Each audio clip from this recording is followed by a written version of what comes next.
Quando Deus se cala, tem que proporcionar mais fé. Porque vamos entender que o silêncio, assim como o bem é o oposto do mal, ou o mal é o oposto do bem, a noite é o oposto do dia, né? O silêncio é o oposto da fala. E nós vemos isso em alguns momentos ali, quando você vai lendo a Bíblia e lê o último livro do Antigo Testamento, que é Malaquias, né? Quando você vai lendo e ali você lê o livro de Malaquias e você vai perceber que daquele momento em que Deus usa um profeta para falar com o povo de Deus, ele usa ali 400 anos de silêncio para com o povo. Por quê?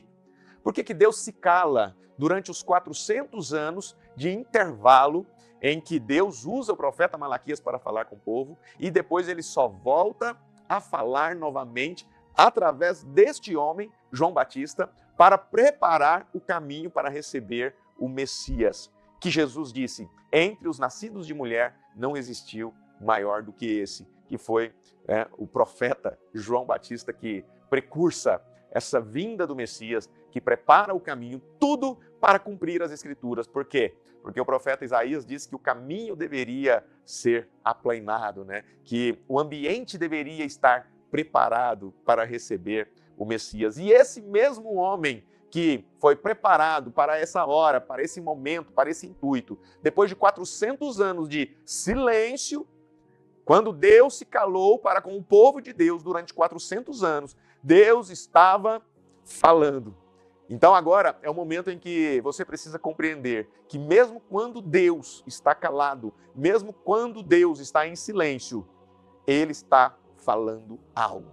Ou seja, você já viu pessoas que mesmo calada, elas estão transmitindo ali, elas estão comunicando através do comportamento, através da linguagem corporal. Então mesmo quando Deus se cala ali com o povo de Israel durante 400 anos, ele estava dizendo, estou preparando um povo para receber o meu filho conforme todas as promessas que eu trouxe através dos profetas que nós temos no Antigo Testamento, que nós temos na Bíblia Sagrada.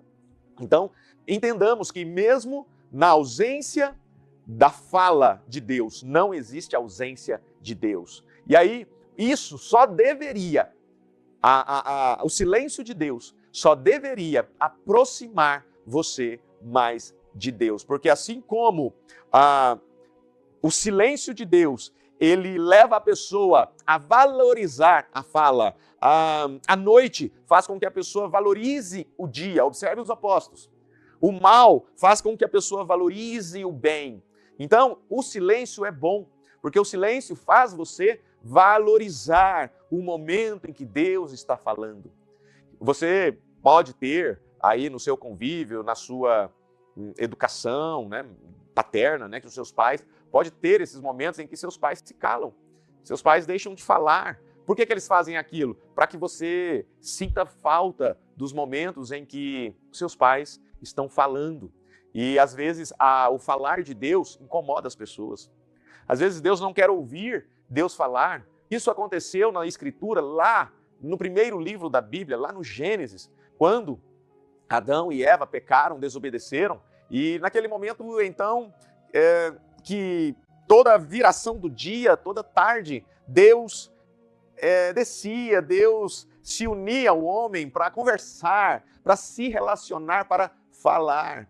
Então, de repente, o homem cai, desobedece e peca, ou seja, erra o alvo, e ali naquele momento o homem já não queria mais ouvir Deus falar, porque o homem sabia o que Deus falaria, porque o homem sabia qual seria o teor da conversa daquele momento em distante. Então o homem começa a fugir da presença de Deus e fugir do diálogo, da afinidade, do relacionamento com Deus. E assim é hoje, as pessoas sabendo deliberadamente que têm falhado, pecado, errado, têm fugido de ouvir Deus falar e acabam não tendo a oportunidade de ler as Escrituras, acabam não tendo ali o seu tempo de qualidade com a leitura da palavra de Deus para ouvir Deus falar através daquelas palavras. Então, esse é o ponto principal, que mesmo quando Deus parece estar calado, mesmo quando parece que Deus está em silêncio,